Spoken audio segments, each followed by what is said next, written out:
पूजा के दिल लगी हमसे बर्दाश्त नहीं किया हो। कौनो ऐसा मंत्र मारा कि आई लव यू बोल दिस। इश, अरे वो तो हमार बाएं हाथेर खेल बा। अरे तो दाहिना भी चलाओ। हाँ। लेकिन क्या प्यार के गोटी फिट कर दो।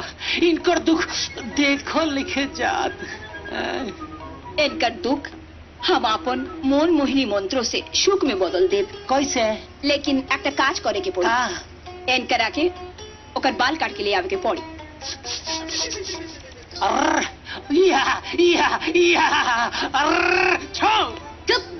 जब पूजा के बाल काटे जाए ना ओकर गर्दन कटा जाए, समझला? साला कुकुर जे प्यार कर ला डेरा ला। अरे जब प्यार था तो डरना क्या? हम बट्टी से प्यार कर ले तो डेरा ही ले। जब पुजरिया के चक्कर में पड़ो ना तब पता चली तोरा के मर्द के मर्दानगी। तीसरा कुकुर भालू खाली पिछाड़ी चल। हम बाल काट के ले पूजा के। मीना के घरे आज पूजा जी है डोमकच में। आ डोमकच में हुई डम डम डिगा डिगा मम भिगा भिगा।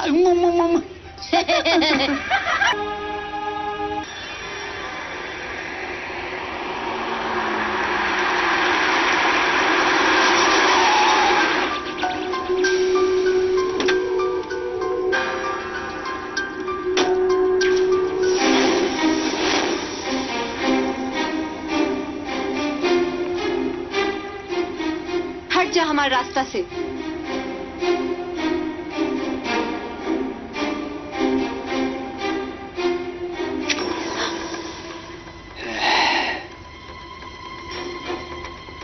तू उनके जान से मरबू।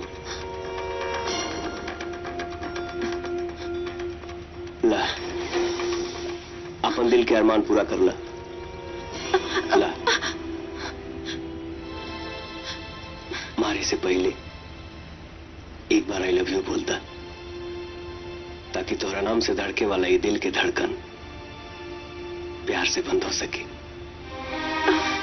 आई लव यू ओकरा से बोला जाला जेकरा से प्यार कइल जाला। तू हमसे बहुत प्यार करेलू, वरना अब तक की खंजर हमारा सीना में घोंप दिले रही। तू हमार मजबूरी समझे की कोशिश करा। हमार प्यार हमार दीवानगी समझे कि तू कोशिश करा। कहे कि हम तुम्हारा बगैर ना जी सके नहीं। जेकरा के तू अपन जिंदगी समझता रहा वो तोहर मौत है। तोहर और हमार भाई एक दूसरे के जान के दुश्मन हुए लोग।